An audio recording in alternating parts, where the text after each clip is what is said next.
जिंदाबाद जिंदाबाद जिंदाबाद, खेडूत एकता जिंदाबाद जिंदाबाद जिंदाबाद, आवाज दो आवाज दो, लड़ाई कृषि कायदा पाछा खेचो तीनों कृषि कानून वापस लो तीनों कृषि कानून वापस लो आवाज दो। मोदी तेरी दादागिरी नहीं चलेगी मोदी तेरी दादागिरी नहीं चलेगी कृषि विरोधी तीनों कानून वापस लो कृषि विरोधी तीनों कानून वापस लो। अरे किसानी को लूटना बंद करो अरे अदानी अंबानी की चमचागिरी बंद करो देश को लूटने का बंद करो। किसानों के समर्थन में लगातार जनसैलाब बढ़ता जा रहा है और यहाँ पर गुजरात किसान संघर्ष समिति ये जो है यहाँ पर किसान यहाँ पर हैं और ये भी अपना समर्थन देने के लिए यहाँ पर पहुँचे हैं। कहाँ से हैं आप, क्या नाम है? मेरा नाम डाया भाई गजेरा है। मैं गुजरात किसान सभा से हूँ। हमारे गुजरात में ये आंदोलन का समर्थन करने के लिए हमने 17 किसान संगठनों की मीटिंग बुला के हमने गुजरात किसान संघर्ष समिति बनाई है और ये समिति आज ये आंदोलन में जुड़ी हुई है। ये तीनों कानून हम मानते हैं कि तीनों कानून सिर्फ पंजाब और हरियाणा का नहीं है, ये पूरे देश के लिए है और पूरे देश के किसानों को नुकसान करने वाले हैं। ये कानून से आने वाले समय में देश के इतिहास में कभी कंपनियों को इतनी छूट नहीं दी थी। मोदी सरकार ने इतनी छूट दी है और कंपनी के भरोसे किसानों को छोड़ दिया है और किसानों का भविष्य अंधकारमय हो जाएगा, ये बात है, इसलिए हम आए हैं। लेकिन मोदी अमित शाह गुजरात से आते हैं और बार बार गुजरात का नाम है। अडानी का भी जो है वो ये बाइकआउट की जो है किसानों ने बात कही है, क्या कहेंगे इस पे? एक बात बहुत स्पष्ट है कि गुजरात की पूरी जमीन, पूरी जनता मोदी जी और अमित शाह के गिरवे रखी हुई जमीन नहीं है। गुजरात में जिस तरह से पूरे देश में किसान जिंदा है, जो हालत में है, वही हालत गुजरात में किसानों की है और किसानों के साथ बदसलूकी गुजरात सरकार कर रही है। किसानों से ज़मीन एक्वायर कर रहे हैं, इंडस्ट्री वाले को दे रहे हैं और पाक बीमा जो प्रधानमंत्री ने डिक्लेयर किया था, बहुत ही खुशी डिक्लेयर किया था पूरे देश में, वही पाक बीमा का 40,000 रुपये का स्कीम में घोटाला हुआ, 4,000 का भ्रष्टाचार खुला हुआ और आपको सुन के सरप्राइज लगेगा। पूरे देश को आपके माध्यम से हम कहेंगे कि प्रधानमंत्री बीमा योजना प्रधानमंत्री ने डिक्लेयर की है, बीजेपी का राज है और वहीं प्रधानमंत्री बीमा योजना बंद कर दी गई है गुजरात में किसानों के लिए ये साल। तो इसका मतलब है कि गुजरात का किसान दुखी है और उसी के कारण पूरे हिंदुस्तान का किसान आंदोलन के समर्थन में गुजरात के किसान भी आंदोलन कर रहे हैं। 8 तारीख को पता नहीं कितने मीडिया ने दिखाया, लेकिन 8 तारीख जो बंद था उसमें गुजरात में 239 तहसील थे। वो 239 तहसील में से 213 तहसील संपूर्ण बंद रहे, एपीएमसी मार्केट बंद रहा और व्यापारी जो जिसके साथ जुड़े हुए हैं उन्होंने भी बंद रखा। इसका मतलब गुजरात का किसान भी मोदी जी, अमित शाह के गिरवे रखा हुआ किसान नहीं है, वो भी लड़ाई के मैदान में है, मैदान में रहेगा। और सबसे बड़ी बात तो ये है कि इस देश में जब से मोदी जी की सरकार आई तब से पूरा देश को बिकने को अभी छोड़ दिया है। पहले रेलवे का बात डिक्लेयर कर दिया, रेलवे अदानी को दे दी। बाद में एयरपोर्ट जो विमान है जो बनाया है सरकार ने पैसे से, वो अदानी को दे दिया गया। बाद में कल कारखाने जो सरकारी उद्योग है, खान खनीज है, वो भी अदानी जी को दे रहे हैं। और सबसे डेंजरस बात, देश का शस्त्र उद्योग है जो सरकारी कारखाने हैं, वो भी देना चाहते थे, तो वो तो डिसीजन ले लिया, लेकिन अब किसानी बाकी है। 12 अरब करोड़ का किसान का व्यापार है, 12,000 करोड़ का किसानी का व्यापार है, वो भी अदानी अंबानी को सौंपने जा रहे हैं। तो इसका मतलब किसान को तो अंधेरे में ही डालने की बात है और उसी के सामने गुजरात का किसान भी दम लगा के लड़ेगा। ठीक है। आप गुजरात से आते हैं, प्रधानमंत्री नरेंद्र मोदी भी गुजरात से हैं, भली भांति समझते होंगे। बार बार उन पर आरोप लगाते हैं कि वो जो है अपनी ही करते हैं, बार बार जो है उनको एक तानाशाही का भी तमगा जो है वो लोग देते हैं। क्या कहेंगे, क्या आपको लगता है कि वाकई मोदी जी तानाशाही है? गुजरात मॉडल करते करते वो प्राइम मिनिस्टर हो गए। वो तानाशाह तो है ही है, और तानाशाही का जो अनुभव गुजरात के किसानों को हुआ है उसका मतलब उतना अनुभव किसी किसान को किसी देश में नहीं हुआ है।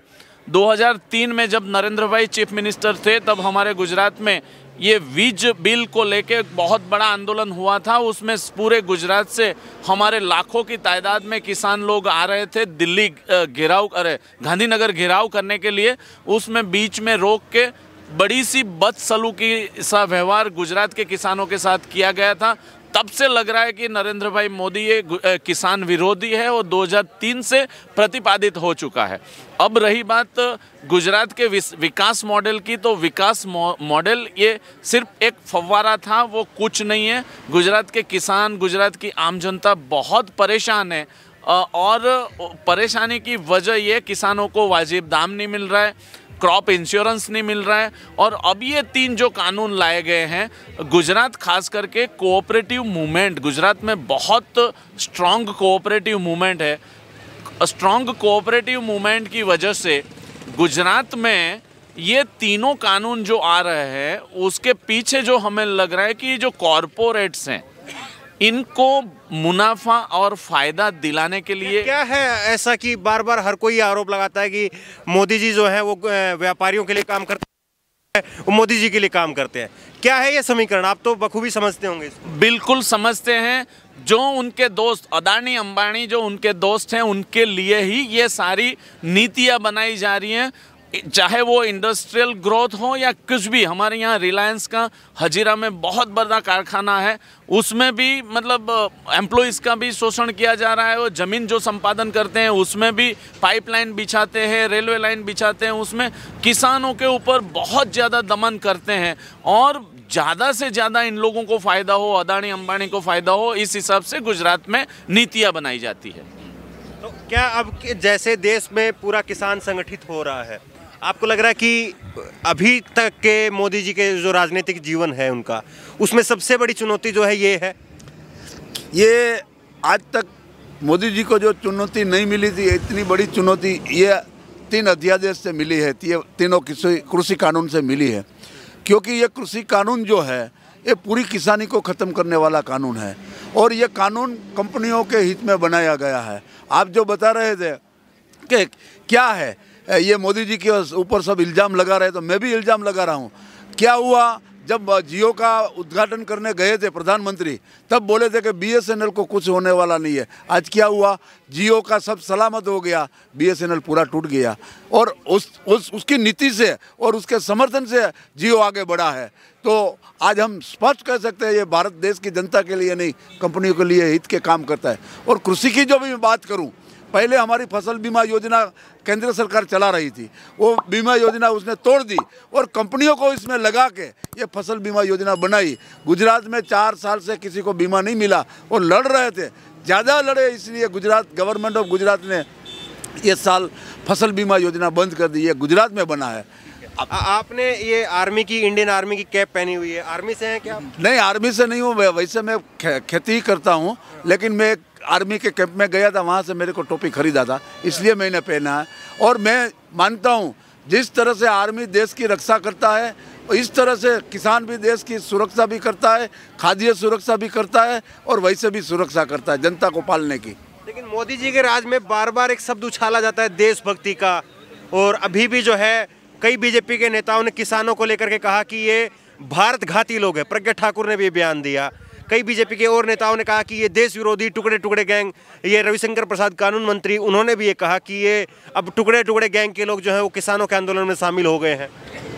एक बात बहुत स्पष्ट है, केंद्र सरकार, मोदी जी के मंत्री और मोदी भक्त लोग ये नहीं बता रहे हैं कि ये 3 कानून से किसानों को क्या फ़ायदा होने वाला है।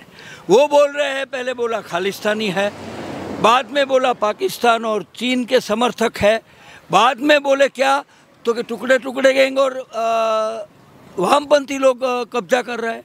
अरे भैया ये तो बताओ कि किसान को क्या चाहिए। किसान जो चाहता है वो दिया नहीं जाता है, किसान जो चाहता है एमएसपी वो दिया नहीं जा रहा है, किसान चाहता है स्वामीनाथन कमीशन का पूरा अमल हो और किसान को मजबूत हो, कर्जा माफ़ी लंबे अरसे से सब किसान मांग रहे हैं लेकिन वो नहीं दे रहे।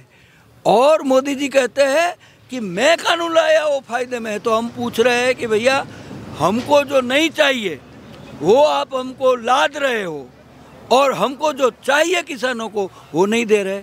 आपने बताया हमारा आक्षेप क्यों है, अदानी अंबानी लेना चाहता है।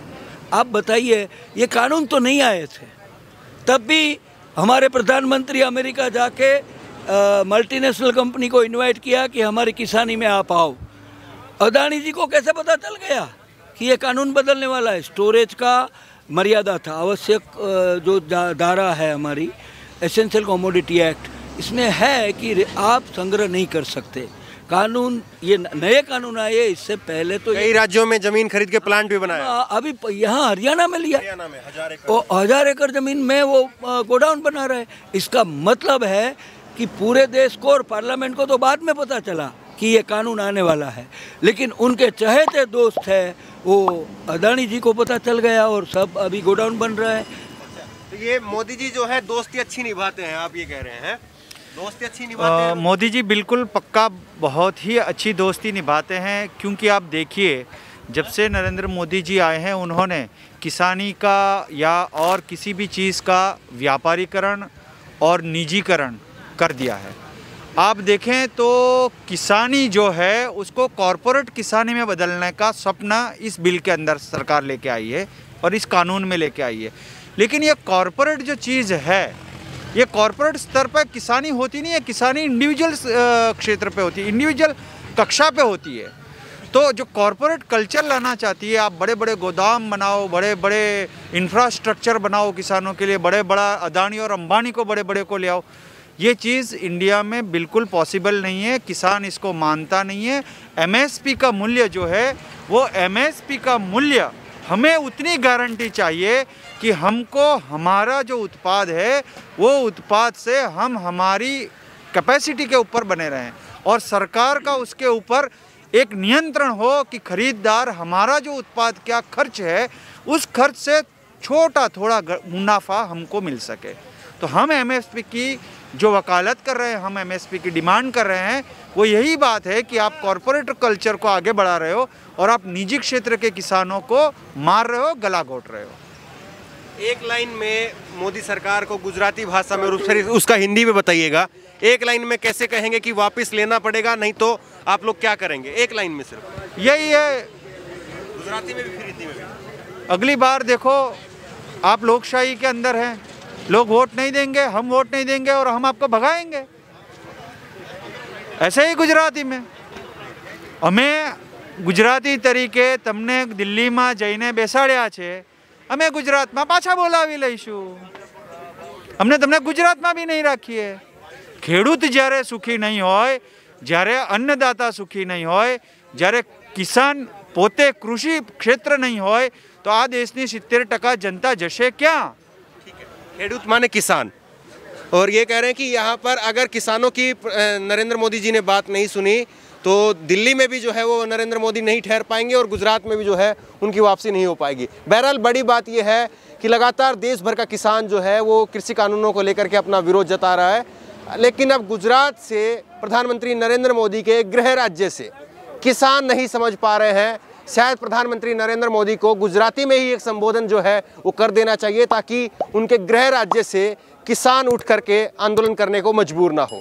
सवाल यही है कि प्रधानमंत्री नरेंद्र मोदी बार बार कहते रहे कि ये कानून किसानों के हक में है, लेकिन उनके गृह राज्य के लोग भी, किसान भी अभी इस बात को मान रहे हैं कि ये कानून उद्योगपतियों के हक में है। इस खबर को लेकर के, इस वीडियो को लेकर के आपकी जो भी राय हो नीचे कमेंट बॉक्स में अपनी राय जरूर दें। इसी तरह की तमाम खबरों के लिए ऑनलाइन न्यूज इंडिया को सब्सक्राइब करें। धन्यवाद। इस खबर को अभी लाइक करें, शेयर करें, अभी चैनल को सब्सक्राइब करें और घंटी जरूर दबाएं।